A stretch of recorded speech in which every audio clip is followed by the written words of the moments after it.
Alright guys, this is my second time recording this video because for some reason OBS decided to record it in potato quality the first time. 720p to be exact. And we can't have that on the channel. Absolutely no way. So I'm just recording the video. Again, let's get right into it. This week, there's no intro. I want to get right into the meat of the video and show you guys how I made this sound. Let me pull it up right now for you.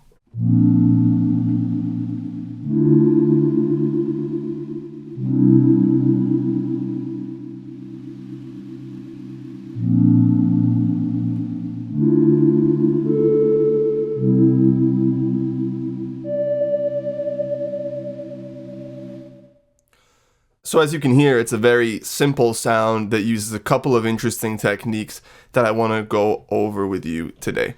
So without further ado, let's just open a brand new initialized Serum preset. Crunchy. So instead of this saw wave, we're going to click here, go to analog, and analog BD sine. Now I love building my keys presets off of sine waves, especially this analog BD sine. So this is what it sounds like alone. So you can hear it's very, very nice and simple. But simple can be good on one hand, but it can also be boring if there isn't some sort of variation. Now you can introduce variation into your sound in a couple of different ways. However, the one that we're going to be doing today is pitch variation, specifically using this fine tuning. So I had this idea where I wanted to create a sound where it starts on pitch, and then after some time, you start to hear this pitch oscillation. And the easiest way to do that in Serum 2 is with this fine tuning. So you're going to see here, if I press the note, there's no standard pitch variation by default. But now if I press it and I move this fine tuning, you'll hear that variation start to occur. And the fine tuning in Serum 2 is a great way to do this. You could do it with the coarse tuning as well, but the coarse tuning moves in larger pitch octaves. So it's just all over the place. Whereas the fine tuning is a little bit more restrained and a little bit more pleasant to the ear. To get back to the core of the idea, I wanted to have the note play, and then after a certain period of time, have the pitch oscillate exactly like that. So instead of doing it manually with my mouse, what we can do is we can take LFO1 over here and drag it to the fine tuning. And now when I press the note, it immediately starts to oscillate the pitch in this triangle shape. So that's a little much right now. I'm going to change this to about 40%.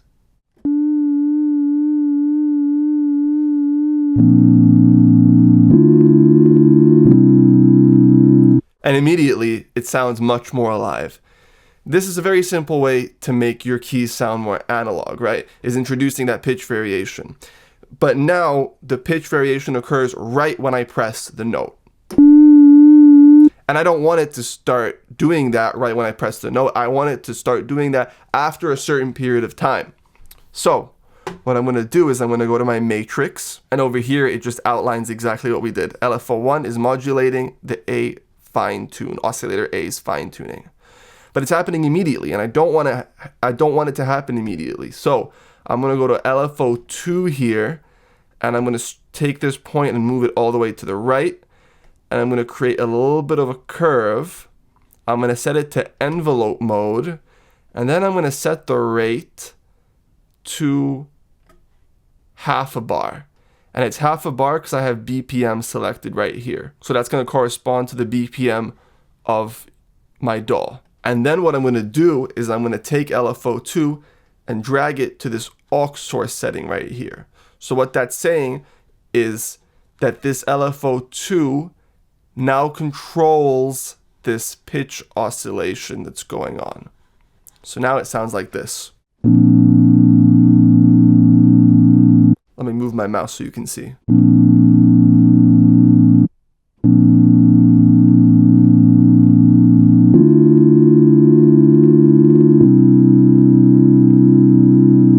So you can see it starts to move only after half a bar. And let me over exaggerate this so you can really hear that. You're gonna see this little thing starts to move only after half a bar.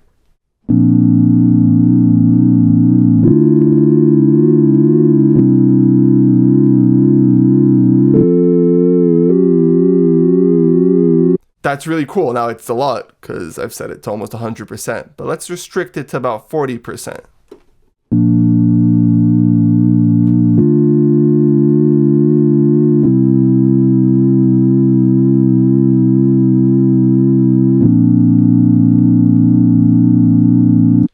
So now it feels super alive, right?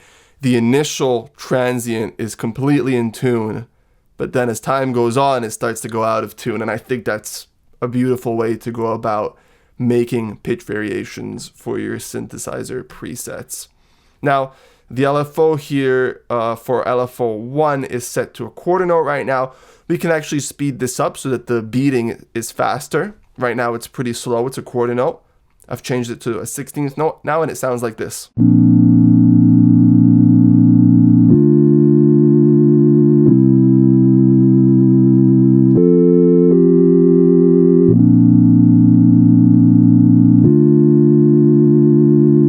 And now you can just go to the envelope and shape it a little bit. I'm going to give it a little bit of a curve, set it to about 200 milliseconds, a little bit of a lower sustain, and give it some nice release. And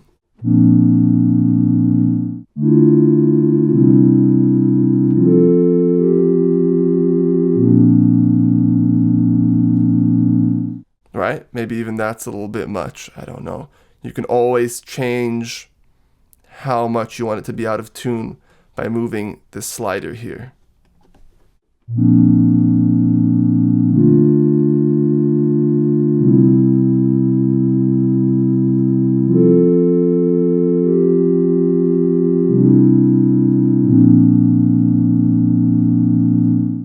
And that's the basis of the preset that I made. Quick pause, if you guys want better sounds, I just dropped a bunch of free packs. I've got my Radix free drum kit, Tech House Serum 2 preset, Afro House kicks, my Prophet 5e guide, and finally our Voyager Serum 2 preset pack. You guys can grab all of those for absolutely free from the link down below. So let's dive into the actual preset so that we can hear it in all its glory with all the effects. Now I'm going to go ahead and mute them for a second so we can go over the sound. Feel free to screenshot or just copy the exact settings of my envelope here. As you can see, I have a bit of a longer sustain, but the principle is exactly the same, right? I've got this LFO1 set to the fine tuning at 43% in this case, and LFO2 is being used in the exact same way at half a bar as an aux source. So this is what it sounds like.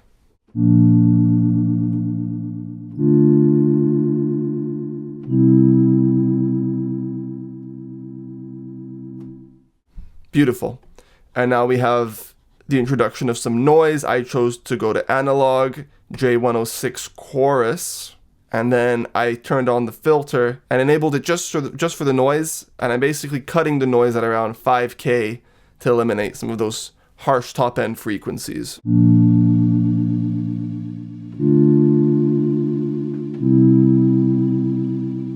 So this is it without the filter, so you can hear the difference.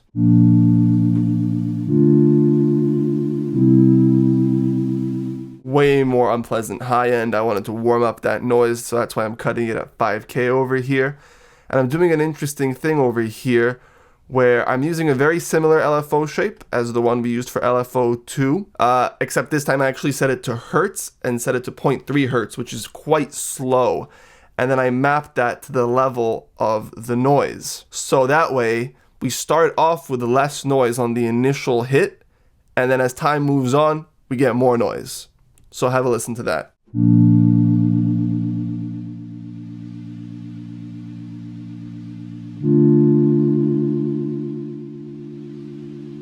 You see how much noise there is after a couple of seconds? I really like that because it fit in theme with what we're doing with the fine tuning. So you can try something similar out like this if you like. So that's all I have over here. It's one oscillator and then one noise oscillator.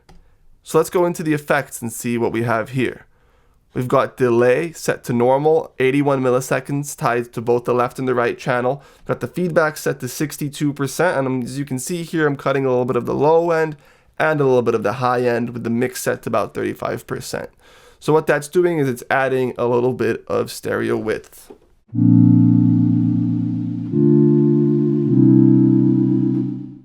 Right, nothing crazy. Next up, we've got a chorus set to 0.12 hertz. The delay is set to 4.1 milliseconds. The delay 2 is off, depth all the way up, feedback at 7%, and the mix set to 50%. Let's hear what that sounds like.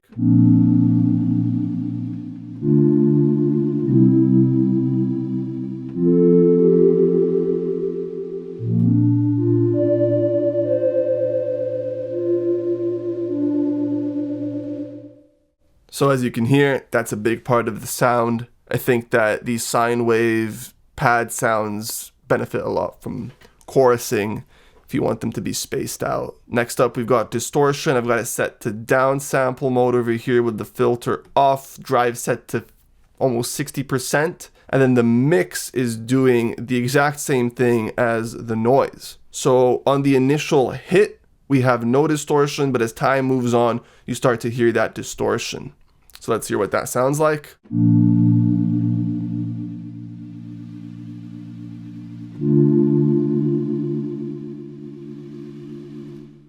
It's subtle, and I wanted it to be subtle just to add a little bit of that crispy high end. But let's, for sake of example, exaggerate that.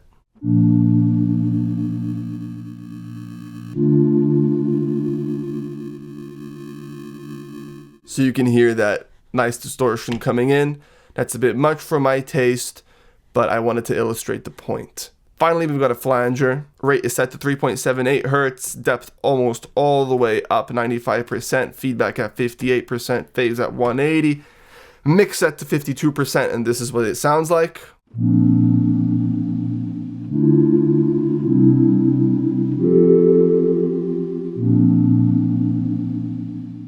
So that's a pretty regular flanger, nothing special about that. It's all about the combination of effects and how they sound together and the sequence. So I think that this order sounded really good for this preset in combination with this fine tuning that we're doing over time. I think it leads to a really nice spaced out, simple yet interesting sound.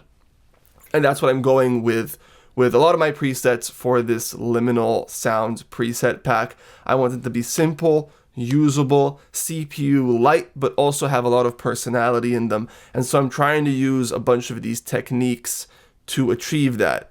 And the main one today being this fine tuning one, and we'll explore others in the weeks coming ahead.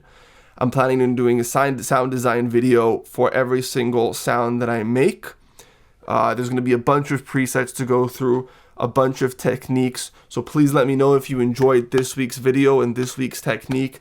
Please let me know if I missed something or didn't explain something fully. Please let me know. Feel free to recreate this preset fully and completely. I have absolutely no issues with that, especially if you're learning and starting to make your own sounds. If you have any problems while making the sound, just let me know, write a comment down below or hit me up on Instagram, and I'll send you the preset so that you can learn from it. So other than that, when this preset comes out, I'm obviously going to add a bunch of macros for you guys so that you can easily tweak the sound. I haven't done that yet because I was really excited to just share this technique with you because I thought it was beautiful.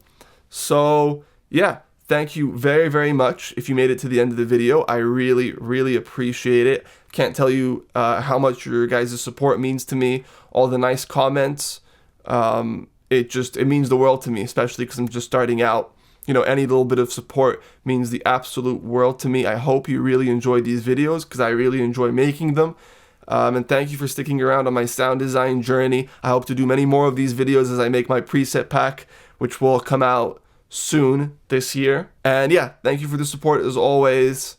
And let me know what you think in the comments below, and have a great week. And I'll see you guys next week with another sound design video. Have a good day.